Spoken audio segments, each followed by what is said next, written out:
আজকে একটা আরও বড় আপডেট নিয়ে হাজির হয়েছি। আপনারা এখানে দেখতেই পাচ্ছেন কেন্দ্র সরকারের লক্ষ্মীর ভাণ্ডার চালু করেছে, মাসে দেবে ২৫০০ টাকা করে। নারীদের ক্ষমতায়ন বৃদ্ধির লক্ষ্যে রাজ্য সরকার থেকে কেন্দ্র সরকারের প্রত্যেকেই বিভিন্ন রকম চালু করেন। সম্প্রতি আরও একটি নতুন প্রকল্প রাজ্য সরকার সূচনা করলেন। আন্তর্জাতিক নারী দিবসের আগেই চালু করলেন মহিলা সমৃদ্ধি যোজনা প্রকল্পে বাস্তবায়নের কর্মসূচি। এই প্রকল্পের ফলে মহিলারা মাসে ২৫০০ টাকা করে পাবেন।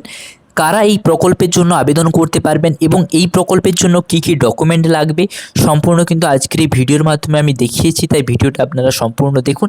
এবং যদি চ্যানেলে নতুন হয়ে থাকেন অবশ্যই চ্যানেলটিকে সাবস্ক্রাইব করে পাশে থাকা অল বাটনটিতে ক্লিক করবেন, যাতে পরবর্তীতে এই ধরনের নতুন নতুন আপডেট সবার প্রথমে আপনার কাছে পৌঁছতে পারে।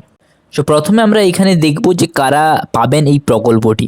National backward class finance and development corporation অর্থাৎ NBCFDC এর পক্ষ থেকে প্রকল্পটি চালানো হয়েছে। তবে দিল্লির সাম্প্রতিক নির্বাচনে বিজেপি সরকার প্রতিশ্রুতি দিয়েছেন যে তারা মহিলা সমৃদ্ধি যোজনা আরও প্রসারিত করবেন এবং প্রতি মাসে ২৫০০ টাকা করে দেওয়া হবে।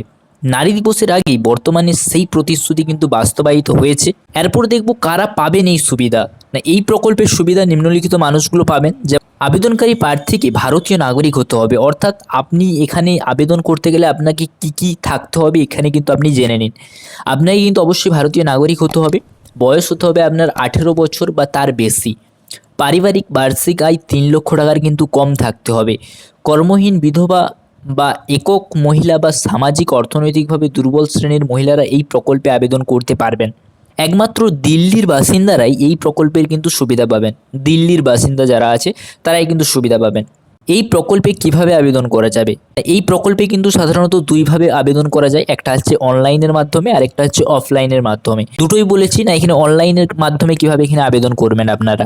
অনলাইনের মাধ্যমে আবেদন করতে গেলে দেখতে পাচ্ছেন একটা লিঙ্ক দিয়ে দিয়েছে। সিম্পলি এই লিঙ্কে ক্লিক করে অ্যাপ্লাই নাও অপশানটাতে ক্লিক করতে হবে। একটা ডকুমেন্ট চাইবে, সেই ডকুমেন্টগুলো দিয়ে কিন্তু সাবমিট করে দিলেই আপনার আবেদনটা কিন্তু কমপ্লিট হয়ে যাবে। নেক্সট এরপরে অফলাইনের ক্ষেত্রে কিভাবে আপনারা আবেদন করবেন। যারা অনলাইনে আবেদন করতে পারবেন না বা অনলাইনে আবেদন করতে গিয়ে কোনো রকম সমস্যার সম্মুখীন হবেন, তারা কিন্তু অফলাইনে আবেদন করতে পারেন। এই ক্ষেত্রে স্থানীয় পঞ্চায়েত অফিসে বা সহকারী সহায়ক কেন্দ্রে গিয়ে আবেদন করতে পারবেন এবং সমস্ত তথ্য দিয়ে ফর্মটিকে পূরণ করে প্রয়োজনীয় ডকুমেন্ট দিয়ে নির্দিষ্ট অফিসে কিন্তু জমা করতে হবে। এরপরে বলবো প্রয়োজনীয় ডকুমেন্ট হিসাবে আপনার কি কি প্রয়োজন।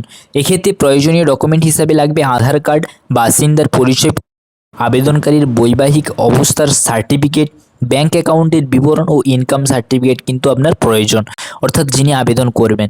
কবে থেকে টাকা পাওয়া যাবে? দিল্লির নতুন নির্বাচিত মুখ্যমন্ত্রী রেখা গুপ্ত এই প্রসঙ্গে বলেন যে আগামী ৮ই মার্চ আন্তর্জাতিক নারী দিবসের আগেই যে মহিলারা এই প্রকল্পের জন্য যোগ্য তাদের এই প্রকল্পের আওতায় এনে টাকা কিন্তু দেওয়া হবে, অর্থাৎ ৮ই মার্চের আগে কিন্তু আপনাদেরকে কিন্তু এখানে টাকাটা দিয়ে দেবে।